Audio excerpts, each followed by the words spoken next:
All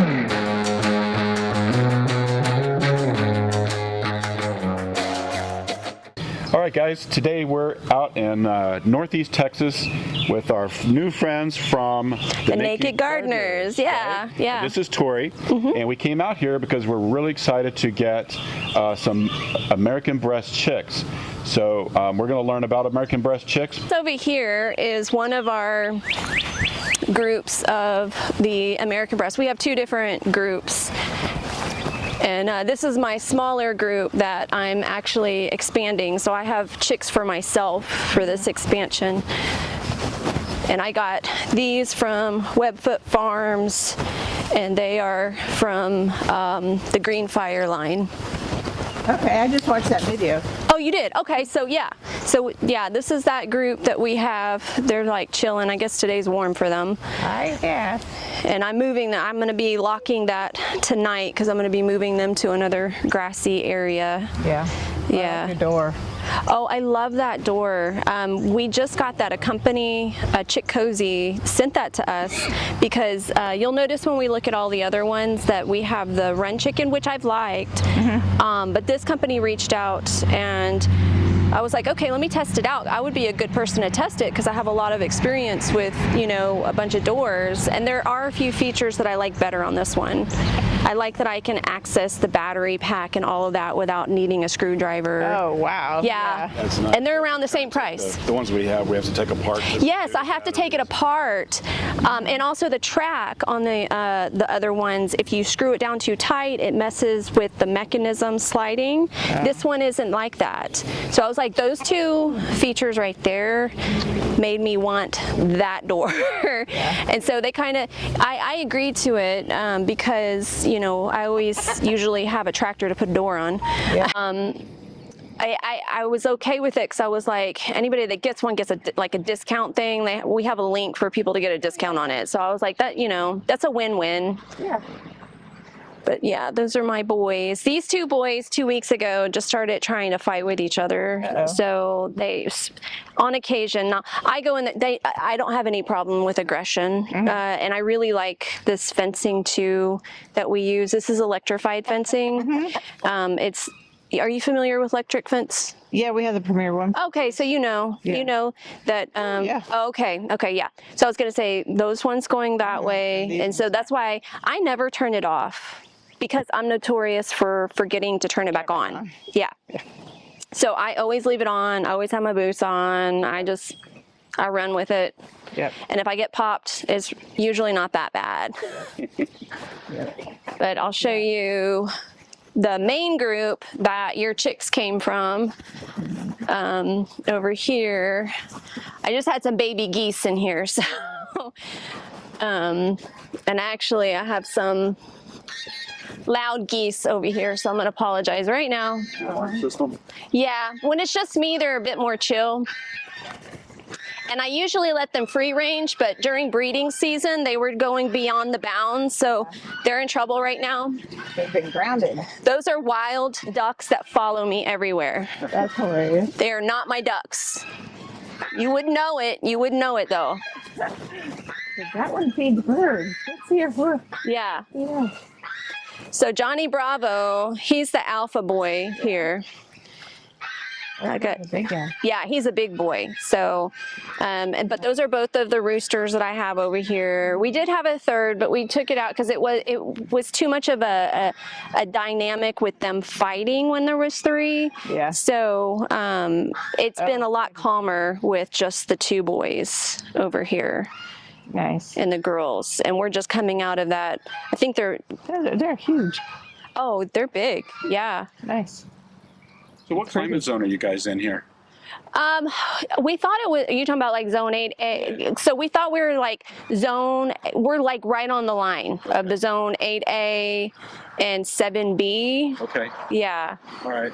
So I feel like we get. Do they have any issues with the weather in North Texas? No. And that's been a lovely thing. They actually do really well. The only thing in the winter, like when we've had like the ice and everything, is the combs can get a little frostbitten, like like any rooster. And you can take some precautionary stuff. I didn't. Johnny Bravo, his little nubs right there, the freeze that he did get on his comb has fallen off. And that, I mean, he's fine. But I definitely like to tell people, if you're starting with American Bresse, it's a learning curve. It's a little different. They're not like, because it's a meat bird, right? But it's a heritage breed. They don't have the sweet demeanor of your sweet egg layers. Yeah. And they're not aggressive like your Cornish cross that's a fast turnover, right? Yeah. The advice I give with this breed, and I know you guys are getting 10, I usually tell people who are trying to do what we're doing, like 20, just because you don't know who's going to have a defect or what. Because the advice I give is to feed them high protein for 14 to 6, or about 16 weeks. Feed them high protein for 16 weeks. And then you'll see who your fast growers are, who's nice and big. That's who you want to keep for your breeding stock. And that's how you find out. Okay. And then once you get to that 16-week mark, you can see who you don't want to keep because they didn't, you know, maybe they're a little runty, maybe there's a defect genetically. And we've worked really hard through a few cycles of breeding out, you know, because we've been culling defects. So the defects, any defects that you might get, and I haven't seen this in a while, so you might not have this at all, but like one little color splash, or that's been the only like minute thing I've seen on a rare occasion. But those are always end up being my culls. Yeah. Right. For my breeding program. Right. Because I'm like, we didn't start off as breeders. We didn't know that we were going to do that. But apparently when things got popular, and this is what we were doing for our foodie adventure, because they do taste really good. Yeah. We did experiments on the difference between how they taste compared to a Cornish cross and like the whole thing. And they are juicy. If you like dark meat, you're going to love this bird. If you don't like dark meat, it might not be your thing. Yeah. But we, right at 16 weeks, is when we'll separate out and then start the culls on fermented corn with raw milk for 2 weeks, and then we process them. So even in the heat in the summer, you're feeding them corn? Yep. Really? Yep. Okay. Yep, we sure do. And they like every bug that it attracts. Oh, yeah. So another thing about this breed, they are not nearly as aggressive on the ground as even my egg layers. My other breeds are way more aggressive on the grass. I mean, as far as foraging? Yeah, they're good they love to forage. Yeah, but that's not going to claw it. They don't sit there and just claw it up like the other ones. Yeah. So that's something I love about them. When it comes to meat birds, heritage meat birds, and egg layers, you have to take your pick. Do you want really great eggs or do you want really great meat? Yeah. These guys, their eggs are basic. It's a basic taupe colored egg. It tastes like a delicious egg. It's just not a pretty colorful one. You know what I mean? Yeah. So, but they start laying right at 4 months. Oh, nice. Oh, that's what I'm saying. So that's another great thing about this breed. Like if I was going to sell this breed to you, it would be, man, these birds lay and they're consistent laying, but they start laying at 4 months. You'll tell because they'll, you know, be one of those little fairy eggs. Yeah. You know, you'll have those little pullet eggs. Yeah. And then they start consistently laying. I feel like the hatching eggs are better from like 8 months and up, 8 to 12 months, like an older. When it comes to selecting eggs for hatching out, But if you guys think, like, if I don't cover all this stuff, I tell people, like, when you get chicks from us, you get us too. So if you have questions, you can hit me up. I'm happy to answer. This is either going to be your thing or it's not going to be your thing. Yeah. We've done a lot with the Cornish cross over the last few years. Yeah.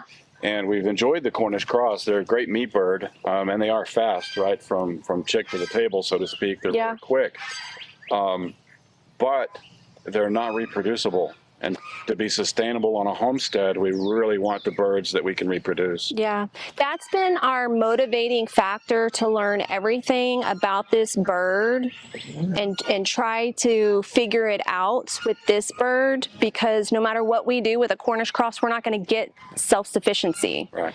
So we're married to this bird for that reason, because Makes sense.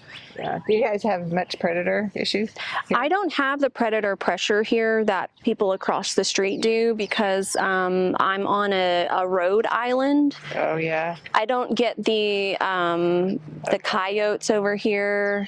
Nice. Yeah, but we like to do things in a two-step method of, the electrified poultry netting, and then the pens that they go into.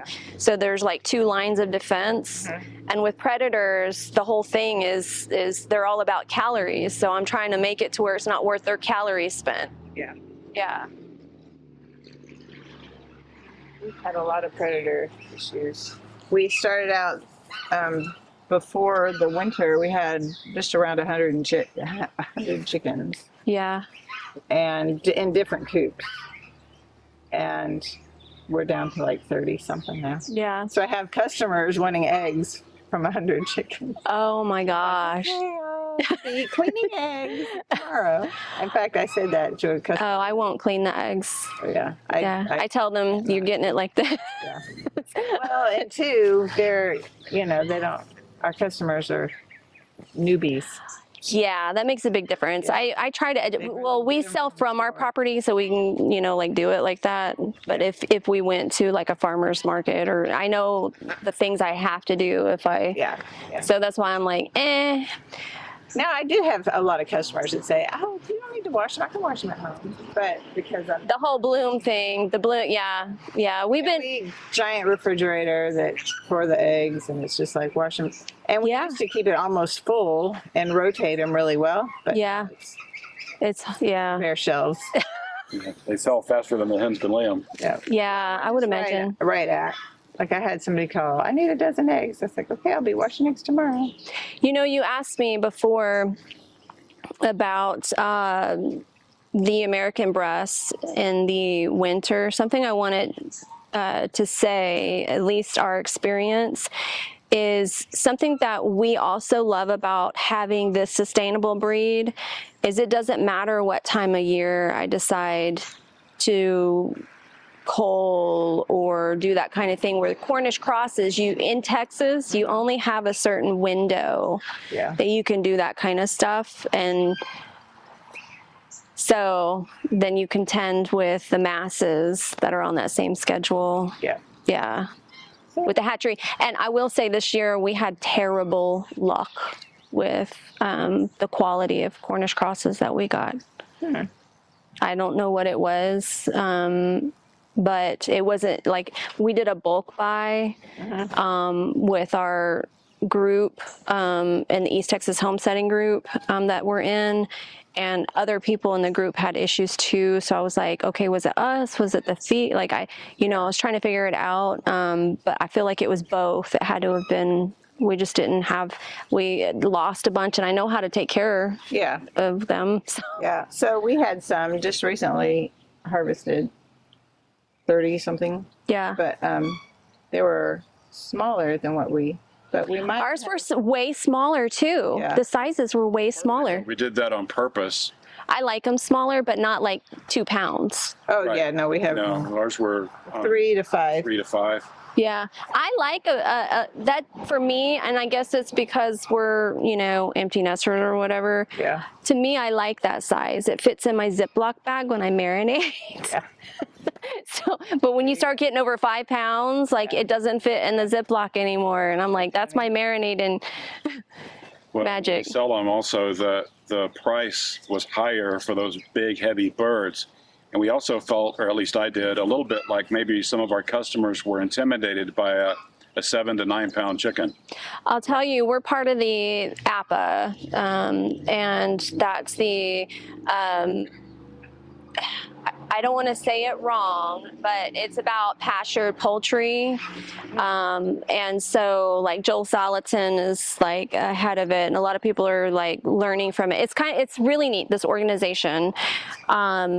And so it's a bunch of people that do pastured poultry, and they were like going over statistics on like, we were shocked to learn that the highest demand of certain cuts of meat, like in our mind, we're like, oh yeah, a whole chicken, that's a great thing to buy, right? Great thing to buy. People don't want to buy a whole chicken. They don't know what to do with a whole chicken. Yeah. They only want what they want breasts. They don't know what to do with the rest. Yeah. So It's sad. and they go to me, so I'm not, you know. And I'm over here. That's why, like on the channel, I try to educate, about what to do with it. Cause I make bone broth, and like I always cook a whole chicken. Yeah. A whole chicken costs less than a pieced out chicken. But if you're in the business of selling chickens, you make more money piecing it out. Yep. That's just crazy to me. In Missouri, and he's put out a video of how to dice it out and how to start your burnt pork farm. Yep. And I think they've only put out like 1, maybe 2 videos, and every time I need to I'm still not great at it because I just cook the whole thing. I'm just like, I don't piece it out. I just cook the whole thing. I know. It's funny too, because I have, like last night we had chicken tacos. My recipe for chicken tacos says to get 2 chicken breasts and put them in here, and do all this stuff to it. But I already have a whole cooked chicken that I've already, taken the meat off the bones, and the bones are ready to be, made into broth. So I just take what I've already and just cut out the part that says, poach your chicken. Oh, yeah. And just use it for that. Put it in, and it falls apart just fine. And it was lovely chicken broth. Well, my recent easy hack, because I like to make taco soup or tortilla soup. It's delicious. But I do it in the crock pot.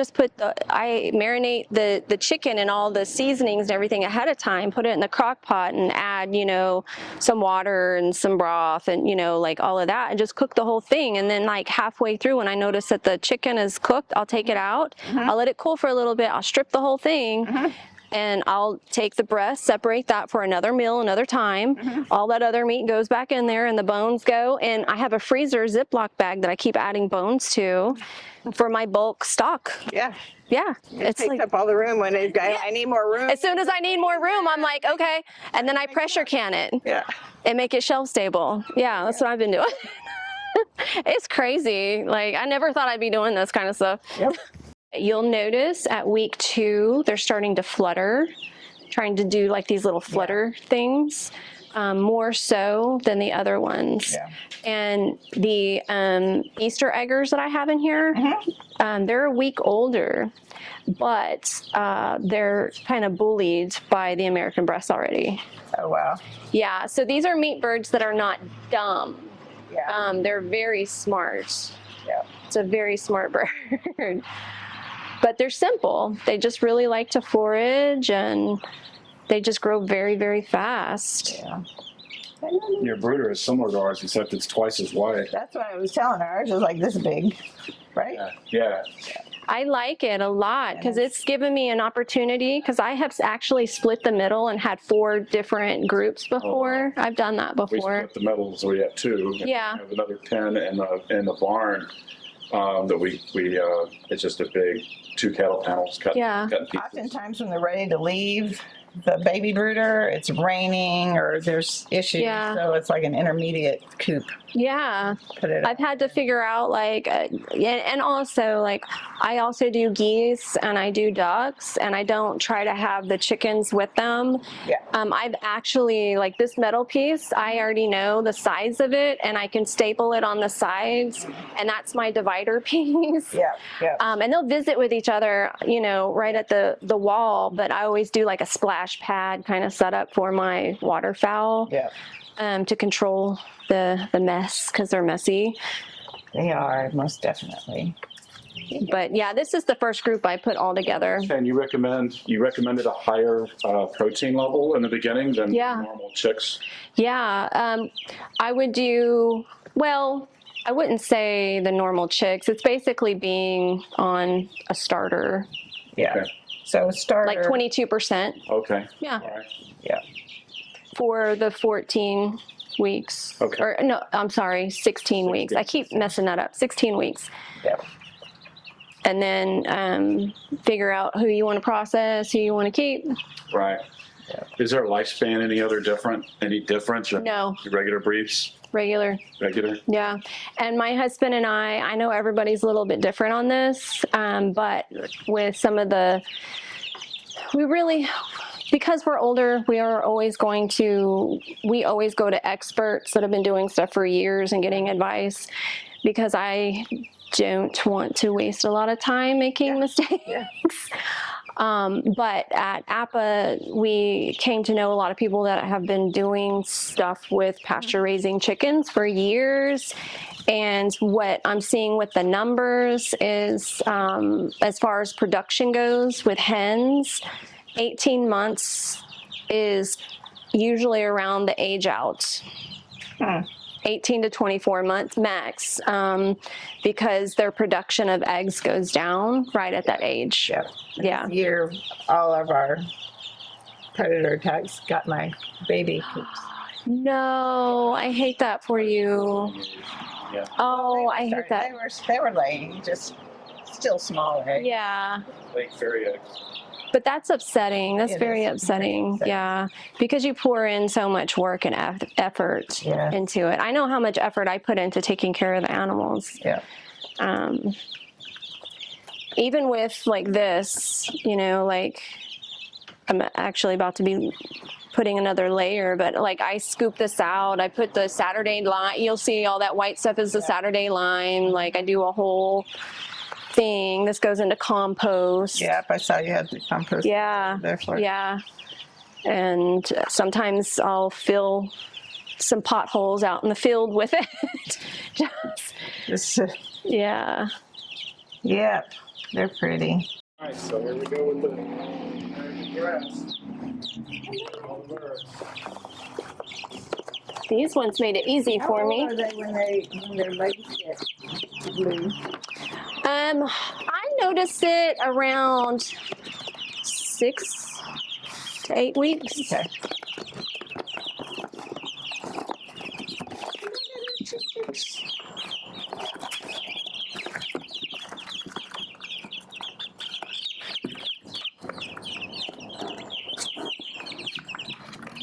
So where are we going?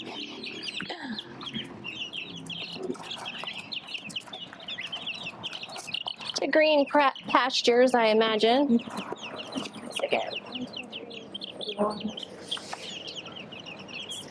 8, 9, 10, 11, and 12. I need to get one more. That's 12. Double check me. To grow on. Let's see here. Yep. All right. The baker's dozen.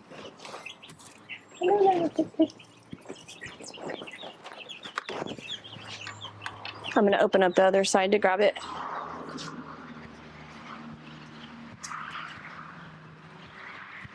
Look at their little fluffy tails.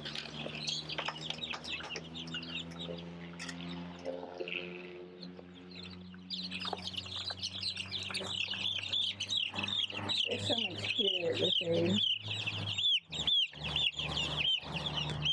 There you go. Okay, so I did something to identify the separate breeds. Uh-huh. or not the separate breeds, they're all American Bresse, but we have quite a few that come from the improved line, and I have some from the green fire, and you are getting some of the green fires. Okay. I use a hole punch system. That's how you're going to know it's a green fire. Okay, gotcha. Okay. Little toe. And let me see. And that is from our improved line. That's how you can tell the difference. I want it to know the difference. Is there a hole? It's like a little punch. Most of them had like just like a mark. Yeah. It was my only real good way to identify the difference. Yeah. I don't like the leg cuffs because they grow so fast, and I didn't want them to be hurt. Yep. And so I'm going to be using, for identification purposes, that kind of system. Yeah. Yeah, and I learned that from my mentor, my hatching mentor. So, Nice. yeah, and he does it professionally. All right, guys. Well, we appreciate Tory letting us visit the Nakid Garden Farm, and we've had a great time. Thank you very much for showing us around and all the information. It's great information. I appreciate you guys and all the questions that you had. We're new to the American Bresse. We want to make sure we do it right. Yeah. Well, like I said, if you guys have any questions, when you get our chicks, you get us too, and I'll answer any questions. Great. Yeah. Awesome. We appreciate that. Thank you. You are very welcome. It was really nice meeting you. Nice to meet you too. Yeah. Thank you. Yeah.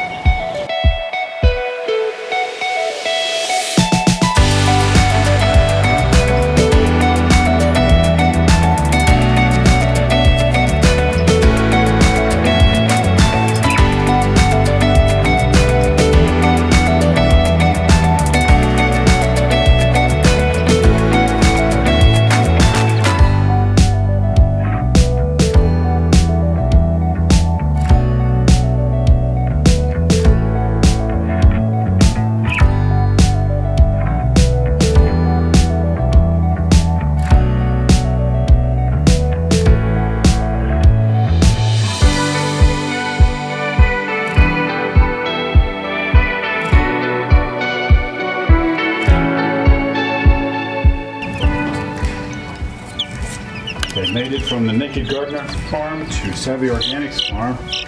All 13 American Bresse chicks. Getting them from their brooder, the box, to our brooder. There's your water. Nice and healthy. Are these they're 3 days old? No, a week. Today they're a week old. Today they're a week old.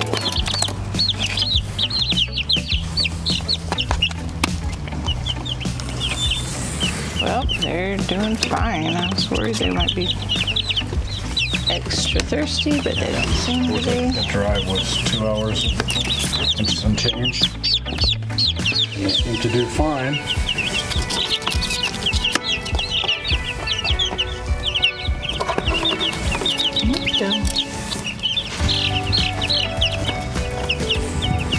Moving the chicks.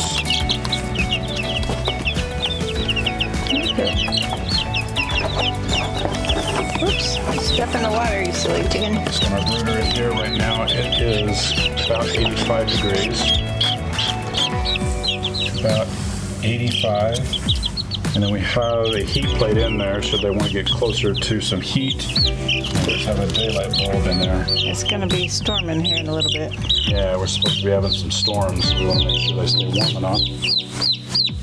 It's okay. You're not by yourself. I don't know. There you go. There's your buddies. Very good. A nice box. Yep, box to use for another day. There they are. 13 little Bresses.